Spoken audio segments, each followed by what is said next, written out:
Bonjour à tous, bienvenue dans ce nouvel épisode. Salut tout le monde. On est content de vous retrouver cette semaine. J'espère que vous avez passé un bon week-end prolongé.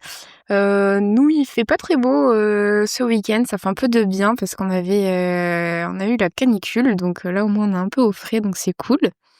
Cette semaine, avant d'attaquer the sujet, Que vous avez suivi sur Instagram. ce sujet brûlant, on aimerait vous parler de quelque chose qu'on prépare depuis des mois. Et ça sort cette semaine, donc je vais laisser Julien vous en parler. On vous a fait un épisode sur les locaux commerciaux il y a 2 semaines.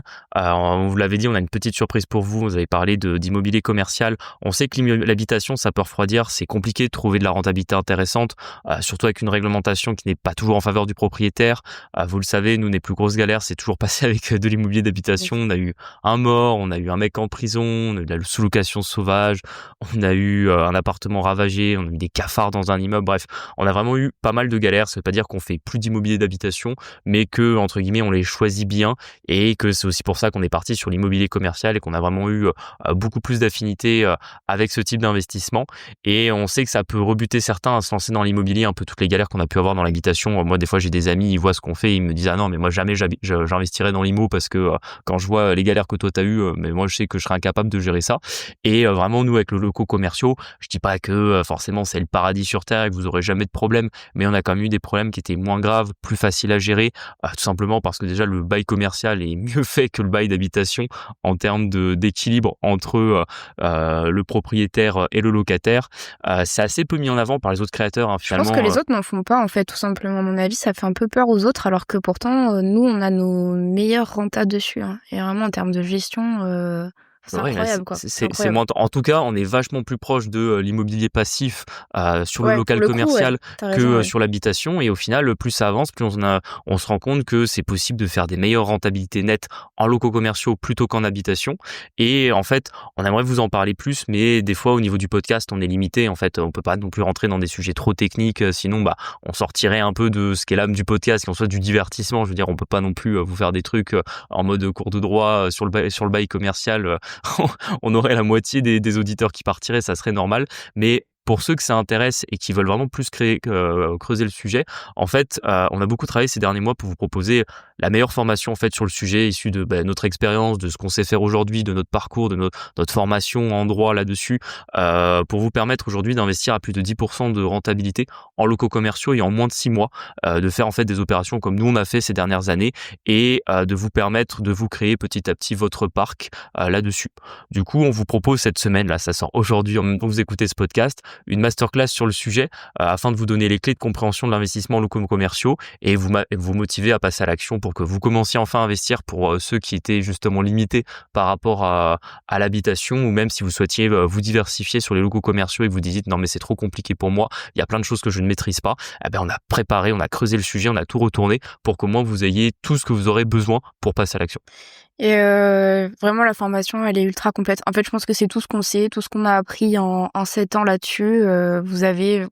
Enfin, on ne saurait pas plus dire que ce qu'il y a dedans, donc... Complètement. On a mis 100% de ce qu'on sait là-dedans, et vraiment si vous faites la formation et que vous récupérez ce qu'on vous propose là-dedans, il n'y a aucun doute que vous arrivez à passer à l'action et que vous réussissez votre investissement. Sachant que, du coup, dedans, en plus, il y a des troncs communs avec l'immobilier d'habitation, Tout à fait. toute la partie fiscalité, etc. C'est La des banque choses... aussi, tout à fait. La banque, monter son dossier bancaire, c'est des choses que, une fois que vous l'avez apprises pour l'un, ça vaut également pour l'autre. Alors là, l'adapter pour les locaux commerciaux, mais sur le principe, c'est duplicable aussi à l'habitation pour ceux qui veulent faire de l'habitation par la suite. Donc on vous invite à vous inscrire pour la masterclass Tout et à à la fait. regarder. Sachant qu'on récupérera votre adresse mail pour qu'on puisse vous l'envoyer. Alors, pas de souci là-dessus, vous inquiétez pas, on va pas vous spammer tous les jours. Moi aussi, j'aime pas quand je m'inscris quelque part qu'on m'envoie des mails intempestifs en permanence. Mais voilà, ce sera aussi une manière pour nous d'avoir une autre manière de discuter avec vous que le podcast ou le compte Instagram. Donc voilà, ça sera aussi l'occasion pour nous de commencer enfin une newsletter. Yes. Le sujet brûlant de la semaine. 。, Pour remettre en contexte pour ceux qui ont loupé quelques épisodes, on a fait un petit point sur ce qui s'est passé ces derniers mois. Donc, on va revenir un petit peu sur ce qui s'est passé ces derniers mois. Donc, ça s'est un peu gâté avec Enedis, donc ça, on vous l'a raconté, je sais même pas, sur 2 semaines, là, je dirais. Je pense que ça fait 4 semaines qu'on en parle. Parce que c'est un peu le sujet bouillant pour nous en ce moment. Donc, pour ceux qui savent pas, en fait, on a rénové un hôtel qu'on a transformé en 9 appartements. Les travaux sont finis depuis plus ou moins 1 an et en fait, on a des galères avec Enedis qui ne peut pas mettre le courant. Et en fait, on a une chargée de projet qui est très difficile en termes de communication, etc. Alors, tout n'est jamais blanc ou noir. Il y a des choses, on sait que c'est plutôt le maître d'œuvre, mais là, globalement, sur les 10 derniers mois, c'est quand même elle. Donc, le ton est monté. On a ouvert une réclamation il y a maintenant 3 semaines, je dirais. 2 semaines, 3 semaines, un truc comme ça. 3 semaines. Et en fait, on a un peu mis un coup de pied dans la fourmilière. Donc là, dès que vous ouvrez un contentieux en fait dans ce genre de structure, forcément vous êtes rappelé, etc. Et en fait, ça a mené à un rendez-vous sur place directement. Donc faut savoir que pour nous c'est 500 kilomètres l'aller pour y aller, mais franchement plus ou moins sans regret.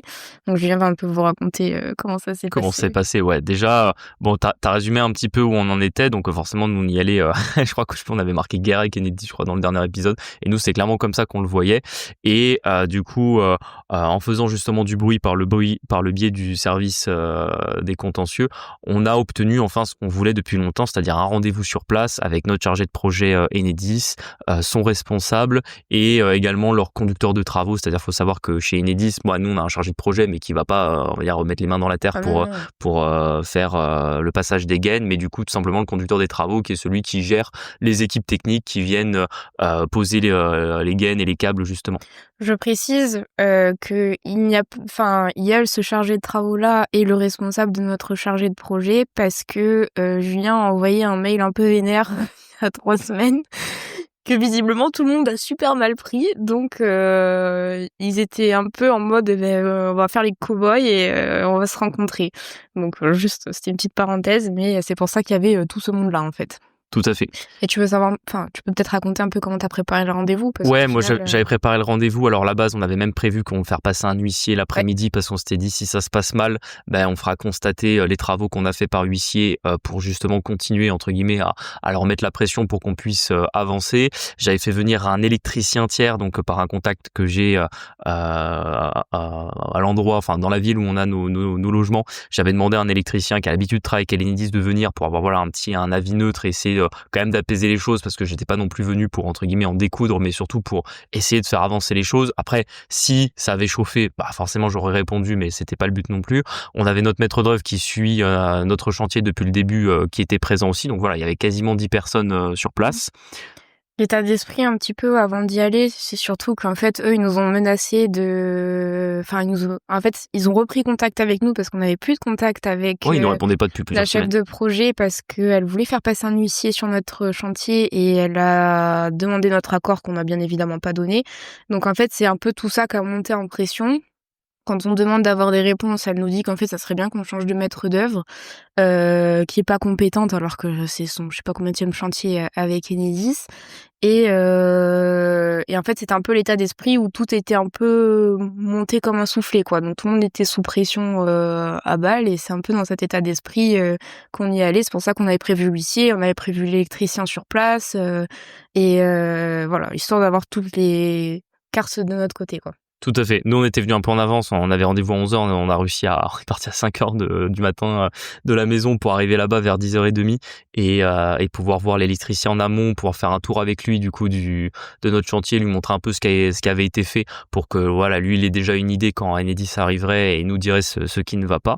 Et quand Enedis arrive, déjà, comme d'habitude, ça, on vous en a déjà parlé plein de fois sur le podcast, mais ils nous ont trouvés très jeunes. Moi, je l'ai vu à la tête du mec qui restait scotché.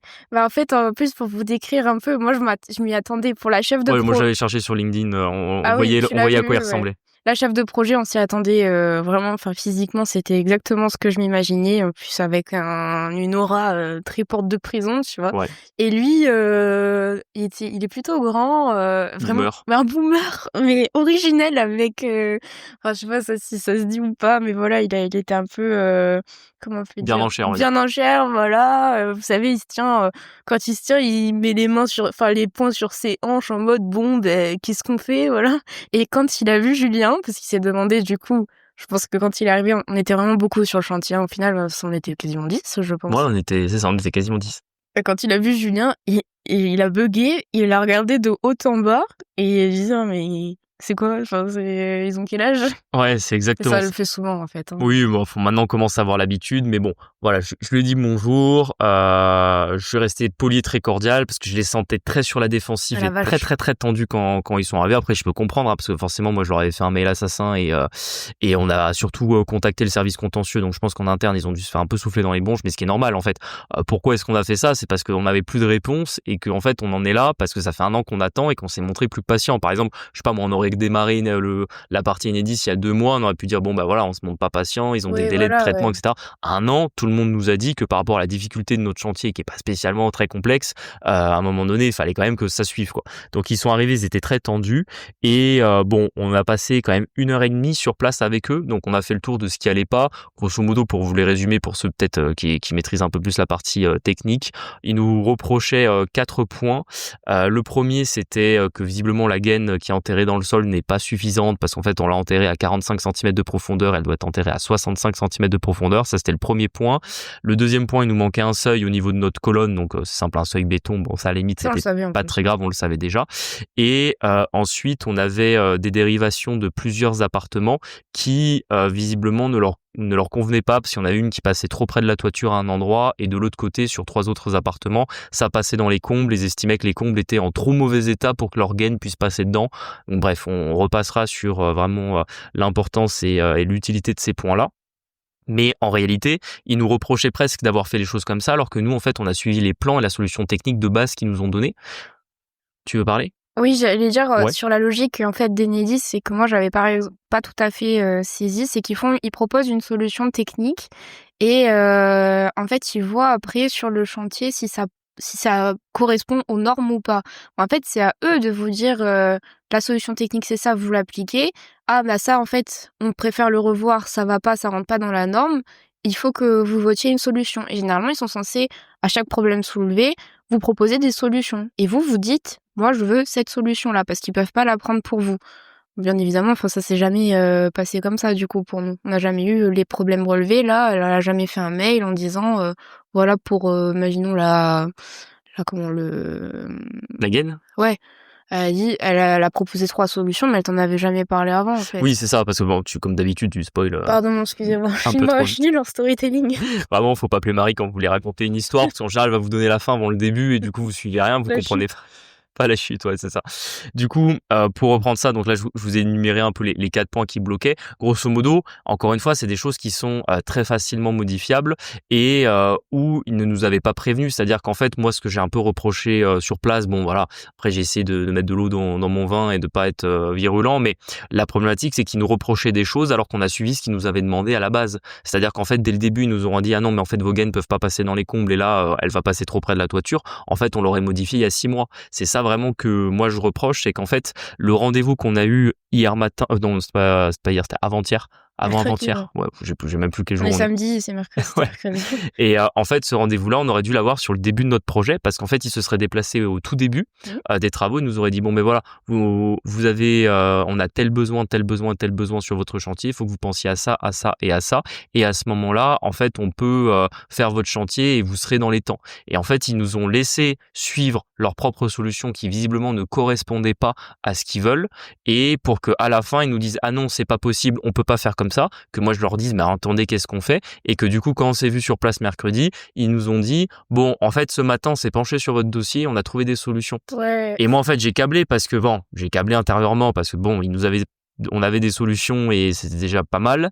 Mais en fait, je me dis, en fait, c'est vraiment ce matin qu'ils se sont penchés sur notre dossier. Donc, au lieu que ça fasse en réalité un an, qu'ils se soient vraiment un peu creusé la tête en mode comment on fait pour qu'il soit conforme, en fait, ils ont attendu le matin du 9 juillet 2025 alors qu'on a fait notre première demande à Enedis au mois de mars 2024, quoi. Ouais, et ça, c'est vrai que sur le moment, en fait, c'était en plus, je sais pas si vous voyez, mais c'est pas le genre de personne, genre giga maligne. Enfin, tu vois, ça, typiquement, c'est pas le genre de choses que t'es censé dire quand t'es dans un contentieux, tu vois. Bah, Parce que, complètement. genre, là, ils nous ont donné des cartouches pour les allumer, quoi. Et franchement, moi, ça m'a vachement braqué. Et j'étais là, bah, en fait, enfin, vous vous rendez pas compte pour nous financièrement ce que c'est, quoi. Genre, donc moi, j'étais très fermée et bon. écoute, on a dit: «OK, on n'a pas tiré sur Oui, l'ambulance», comme on oui. dit.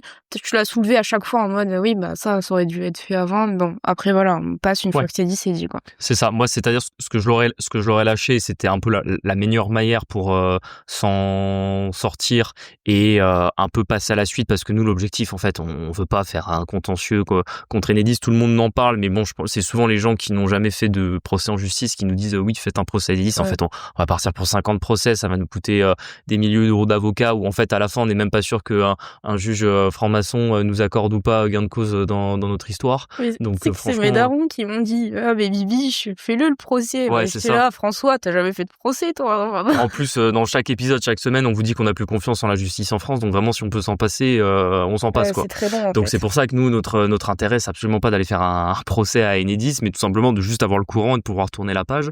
Et du coup, c'est ce que je leur ai dit. Je leur ai dit bon, on va pas, je leur ai dit on va pas épiloguer sur le passé parce que je pense qu'on aurait peut-être pas d'accord. Eux, ils seraient restés dans leur botte qu'en fait on leur a fourni un chantier pas conforme et moi qu'en fait ça fait 1 an que j'essaie d'avoir un rendez-vous sur place et d'avoir enfin les solutions, les réponses à des questions que dont je n'étais même pas pris au téléphone encore 3 semaines avant.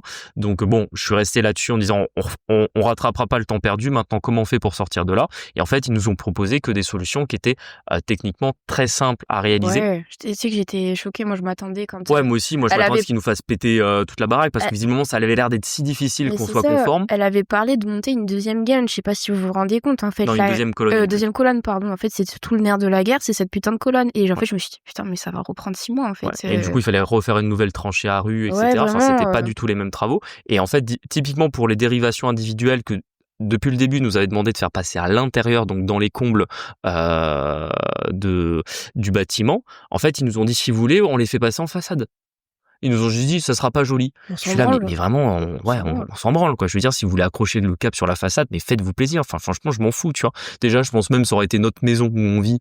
Bon, enfin, allez, on s'en fout un peu. C'est peut-être pas le truc le plus joli du monde d'avoir un câble Enedis. En plus, il est caché, quoi. Il a une protection mécanique, donc il est dans un fourreau. Donc bon, allez, c'est déjà pas si moche quand c'est ta propre maison, mais là, c'est du locatif. Même nos locataires, ça se trouve, ils font même jamais attention qu'il y a un câble qui passe à cet endroit. Et en fait, la problématique d'Enedis, mais c'est encore une fois, ils nous l'auront dit depuis le début, on l'aurait comprise, pardon, c'est qu'en fait, il faut qu'ils aient accès en permanence à tous les câbles.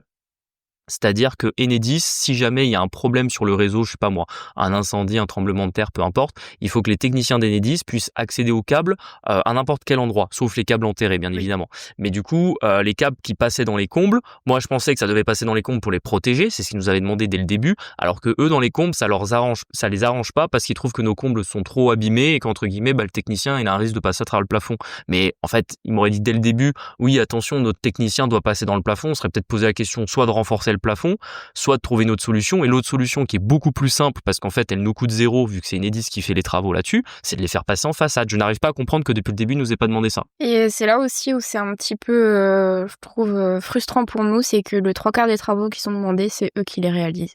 Ouais, en plus. Et ça me Ouais, c'est ça. là, ça me termine, en fait, C'est-à-dire vraiment, qu'en plus, ils nous ont fait toute une histoire en disant que nos travaux étaient pas conformes pour que là, réellement, après le rendez-vous qu'on a fait sur tous les points qu'on a modifiés, bon, on doit refaire un seuil béton sous la colonne. Ça, à la limite, ça coûte 100 € et l'artisan, il va même pas mettre 2 heures à le faire. Ensuite, on doit faire ce qu'on appelle des pénétrations en façade. Donc, en fait, on doit faire des trous en 40 mm de diamètre pour permettre que les câbles passent à travers et que le prestataire d'Enedis puisse faire passer les câbles à travers ces trous-là pour tout simplement rentrer, ressortir des bâtiments. Et on doit juste rouvrir la tranchée qu'on a déjà rouverte 2 fois pour cette fois ne pas remettre la gaine à profondeur parce qu'en fait ça aurait été trop compliqué, il aurait fallu en couper une nouvelle parce que du coup elle est plus de la bonne longueur.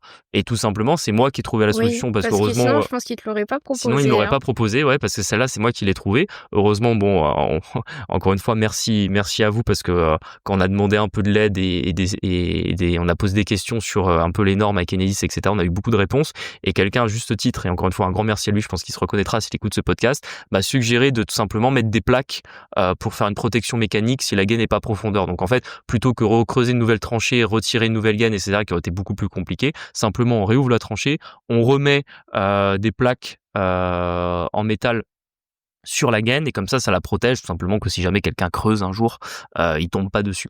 Et par exemple, les plaques, c'est tout. Enfin, il y a eu ça donne un très bon exemple du problème de communication qu'il y avait entre notre chargée de projet et notre maître d'œuvre. Elle dit ouais, c'est vrai, on peut mettre des plaques. La maître d'œuvre dit ouais, il faut quoi comme plaque? Genre quel matériau? Alors là, elle t'explique qu'en gros, c'est un matériel spécial, machin, qu'elle donnera la norme, truc. La conversation avance un petit peu, on revient sur les plaques, et d'un coup, la chargée de projet dit « Ah, mais c'est nous qui les commandons, les plaques, c'est nous qui les fournissons. » Oui, c'est-à-dire qu'en fait, c'est même pas des plaques que nous on doit acheter, c'est carrément des plaques que donne Enedis, parce qu'en plus, moi, quand il y a les plaques dans ma tête, je me dis putain, combien ça va coûter cette connerie encore? Et en fait, c'est gratuit, parce que c'est Enedis qui les fournit. Mais c'est ça, et en fait, c'est même pas des quiproquos, c'est juste des manques de communication tout le temps, parce que du coup, notre maître d'œuvre a dit « Mais putain, elle aurait pas pu le dire, les plaques, parce qu'au final, ces plaques-là, elles mettent un mois à arriver. » Donc, c'est à elle de les commander. Exactement. Et ça, mais je vous le dis, elle l'a pas dit. Sur le moment, elle l'a pas dit. Elle l'a dit un peu plus tard, quand on est revenu sur le sujet des plaques. C'est ça. Voilà, donc typiquement, le genre de problème de communication qu'on a eu avec. Exactement. Donc tout ça pour vous résumer que soi-disant notre chantier qui était pas conforme et que soi-disant depuis l'an dernier, ils nous demandaient de corriger qu'on n'a pas corrigé. En fait, c'est des solutions qu'ils ont trouvées le matin même, qui sont relativement simples. Et encore une fois, mais je ne comprends pas pourquoi ils nous ont pas dit ça. Parce que si dès le début ils nous avaient dit, vous embêtez pas, on fait passer tous vos câbles en façade, vous avez juste à faire des pénétrations dans les logements et à creuser une tranchée au niveau de la profondeur, voilà, si vous pouvez faire 70 cm c'est bien, mais sinon vous faites 40 et on mettra des plaques. En fait, on aurait le courant depuis le mois de septembre l'an dernier, quoi. C'est ça. C'est ça qui me fait vraiment péter les plombs. Donc le positif à retirer de tout ça, c'est qu'on s'est pas déplacé pour rien, on a trouvé une solution avec eux. Bon, à la fin on n'a pas non plus sympathisé avec eux, mais voilà, moi je les ai trouvés bien à l'aise, hein, sur la fin. Ouais, sur la fin ils étaient bien à l'aise. En plus, parce qu'ils se sont, en fait, il y a eu un peu un sous-entendu qu'en gros, si on avait le courant rapidement, on levait notre contentieux, et je pense que c'est ce qu'ils veulent, du coup. Et du coup, à partir de là, moi, je les ai trouvés trop à l'aise, hein, vraiment. Oui, voilà, ils faisaient des blagues, ils parlaient sur le village d'à côté, là, je sais pas quoi, où tu pouvais bien manger, bien évidemment. un grand vin. Du grand vin français.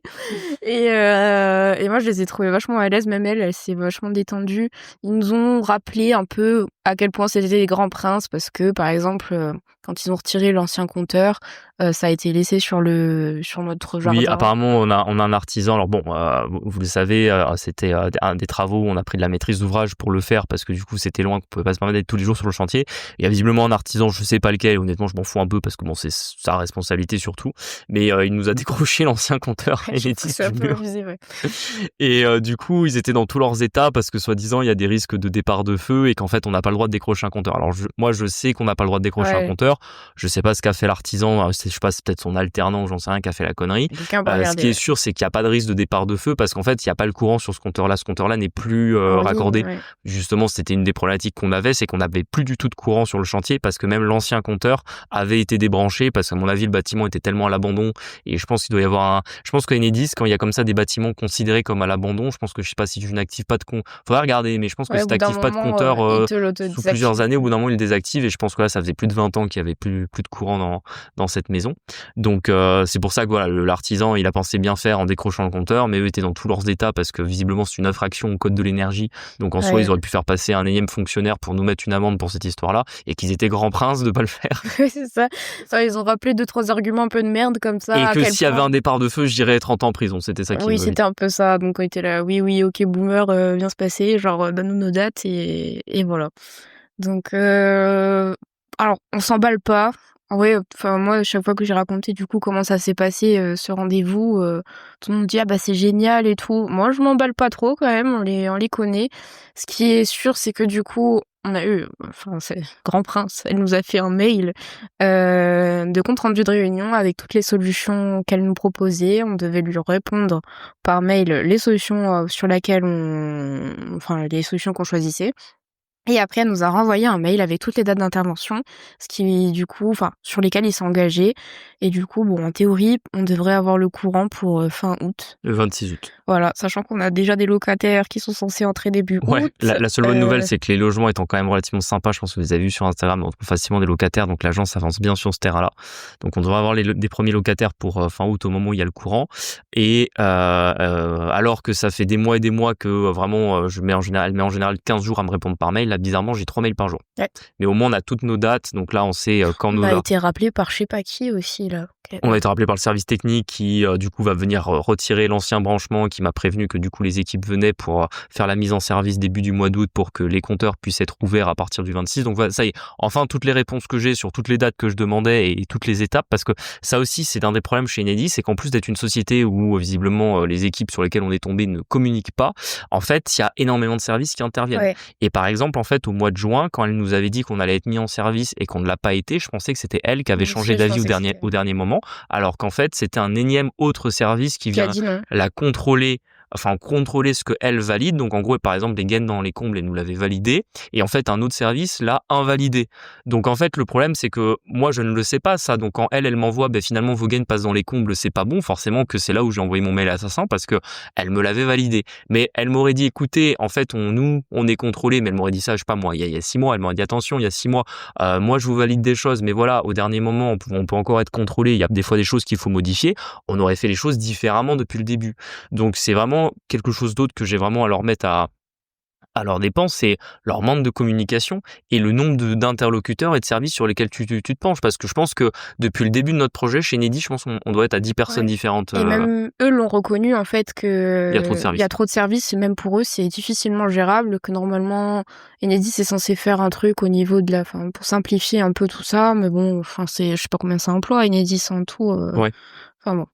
Donc, et le plus incroyable dans tout ça, c'est que ça, c'est peut-être le truc que je retiendrai. Et ça, parce que bon, là, vous écoutez un peu toute l'histoire. Je pense que vous aimez un peu nos aventures là-dessus, vu en tout cas toutes les réponses qu'on a eues sur Instagram.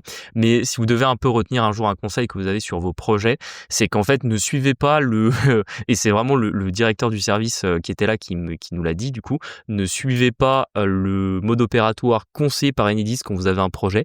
C'est-à-dire, ne créez pas un espace en ligne où vous allez passer directement chez un premier chargé de mission qui instruit votre dossier, qui le passe à un ingénieur travaux qui va définir la solution technique. En fait, il faut que vous fassiez devenir directement le chargé de projet en local. Alors, ça sera peut-être pas celui-là qui vous suivra sur l'opération, mais il faut que vous fassiez venir le service en local directement sur votre opération pour que lui, directement, voit les éventuels problèmes qu'il y a et lui-même instruise le dossier. En fait, vous devez faire l'inverse. Plutôt que nous, comme on a fait, de suivre le process sur le site internet d'Enedis, d'avoir X interlocuteurs et d'à la fin tomber chez les chargés de projet de la ville dans laquelle on a fait nos travaux.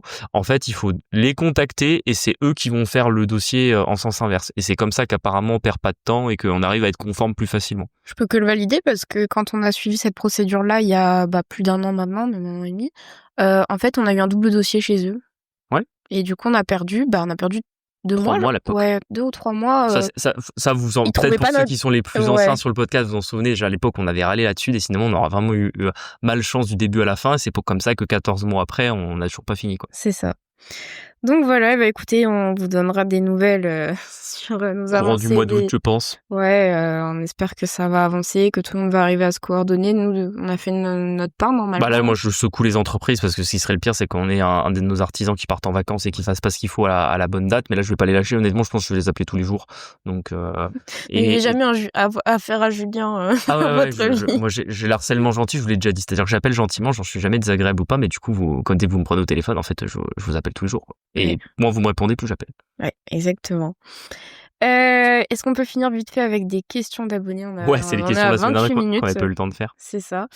Je me rappelle même plus qui m'avait posé la question, mais c'était: quelle fiscalité avez-vous adoptée pour vos logements? Est-ce que vous faites du meublé et est-ce que vous avez la même fiscalité pour tous vos logements? On a déjà répondu. Mais bon, c'est des fois les questions qui reviennent un petit peu. Alors en fait, ça dépend de nos projets. Nos premiers investissements, on avait effectivement fait du meublé pour être en LMNP. Donc je pense que vous devez connaître un peu ce statut-là, ou alors allez écouter notre épisode sur le sujet qui détaille tout. C'était effectivement comme ça qu'on avait une fiscalité qui était plus avantageuse sur nos premiers investissements. Et après, une fois qu'on a commencé à se professionnaliser, on a créé des sociétés civiles immobilières et bien évidemment, on les a passées à l'impôt sur les sociétés. C'est ça. Et depuis pas si longtemps, on a une holding qui regroupe le tout. Du coup, ça permet bon, pour l'instant, elles sont encore en négatif, nos SCI, mais ça permet de centraliser. Et voilà. Est-ce qu'on fait du meublé? Ouais, du coup, t'as répondu. Après, maintenant, le meublé, je sais que ça va être une question de choix. Par exemple, sur Ouais, je nos nouveaux pense. projets, étant donné qu'on est en SCI à l'IS, on n'a plus d'intérêt à faire du meublé. La seule chose qui peut nous décider à faire du meublé, c'est si l'appartement s'y prête particulièrement. Par exemple, un petit studio, ça se prête plus à faire du meublé que de la location nue. Ou par exemple, quand on va être dans des villes où il y a sensiblement une différence de loyer entre les logements nus et le logement meublé, ça peut arriver. Il y a des villes où grosso modo vous louez même prix, que ce soit nu ou meublé. Il y a certaines villes où des fois vous pouvez avoir jusqu'à 10 ou 15% d'écart sur le loyer, auquel cas ça peut être plus intéressant pour votre rentabilité de le meubler, parce que ça coûte pas non plus très cher de meubler un appartement. Et surtout que si c'est un studio, ça fait pas trop de meubles. Par exemple, moi vraiment les appartements que je vais éviter de faire en meublé, ça va être les grands T2 ou les T3. Si vous voulez le meubler de manière un peu sympa, faut vite beaucoup de meubles parce que ça fait tout de suite un grand appartement. Vous êtes dans un studio de 20 mètres carrés, vous pouvez pas rentrer un millier de meubles de toute façon, quoi. Ouais. Deuxième question, est-ce qu'avec la SCI, vous avez accès à votre argent comme vous voulez ou vous devez vous verser un salaire? Comment ça se passe pour utiliser l'argent issu de vos loyers? J'ai l'impression qu'elle revient toutes les semaines, Ouais, cette cette question. question, ça a l'air La de fameuse question, comment on je fait pour pense récupérer l'argent? je pense que c'est La abstrait, SCI Money, comment on récupère la SCI Money? ça dépend si c'est une SCI à l'IR ou une SCI à l'IS du Bon, coup. déjà, je pense qu'on part du principe que c'est une SCI à l'IS. Oui, on vous Euh, demande si vous avez une SCI à l'IR. Ouais, c'est qu'il y a vraiment quelque chose qui a mal été vu à un moment ou à un autre. Pour récupérer votre argent, non, vous versez pas de salaire parce que vous allez payer des cotisations sociales et vous allez ralasser les retraites géantes des boomers. Du coup, non, vous avez plusieurs solutions qu'on a déjà évoquées, mais je pense que c'est bien chaque fois de vous les rappeler. La première, c'est d'abord de récupérer vos comptes courants d'associés, donc les sommes que vous avez avancées à la SCI. Ensuite, c'est de passer le maximum de frais que vous pouvez faire supporter par la SCI, donc un peu tous les frais qui vont concerner votre investissement, d'utiliser les indemnités kilométriques, donc suite au barème, si votre investissement est pas à côté de chez vous, ou même si vous devez y aller souvent, ça peut vite faire des kilomètres et ça va vous permettre de récupérer quand même pas mal de frais mensuellement ou annuellement sur votre SCI. Ensuite, il y a la solution de la holding que tu as évoqué juste avant à la question précédente, de pouvoir regrouper votre trésorerie entre plusieurs SCI éventuellement pour refaire des investissements ou pour entre guillemets faire des ressources qui permettent de payer les dépenses que vous aurez dans votre holding. Dernière solution pour moi, c'est le versement du dividende, donc vous payerez la flat tax à 30%. Ça fait un petit peu mal, mais c'est vraiment la dernière des solutions. Moi, pour avoir vu beaucoup de clients qui avaient des SCI à l'IS depuis longtemps, ils se distribuaient rarement du dividende. En général, la seule fois où ils le faisaient, c'est vraiment quand ils avaient plus de prêts sur la SCI et que ils avaient des très grosses rentrées parce que, par exemple, ils avaient vendu le bien immobilier directement. De toute manière, pour vous distribuer du dividende, il vous faut un bénéfice distribuable et tous ceux qui ont une SCI à l'IS savent que c'est au bout quand même de quelques années, le temps d'amortir vos biens, que vous avez un bénéfice distribuable. Donc de toute manière, c'est pas la solution qui sera possible dans l'immédiat. Bon, bah, voilà, on a fait un bon tour. Un bon épisode. C'est ça, on espère que cet épisode vous a plu. N'oubliez pas la masterclass par le lien qui est dans la bio, d'aller la voir si ça vous De intéresse. vous inscrire surtout pour la recevoir. De vous inscrire. N'hésitez pas à nous suivre sur Instagram, La Fouserie et Quitte le Boomer Dream, à nous mettre 5 étoiles sur les plateformes. Ça nous fait monter dans l'algorithme et ça nous soutient. Et on se dit à jeudi pour un prochain épisode. Salut à jeudi. Ciao.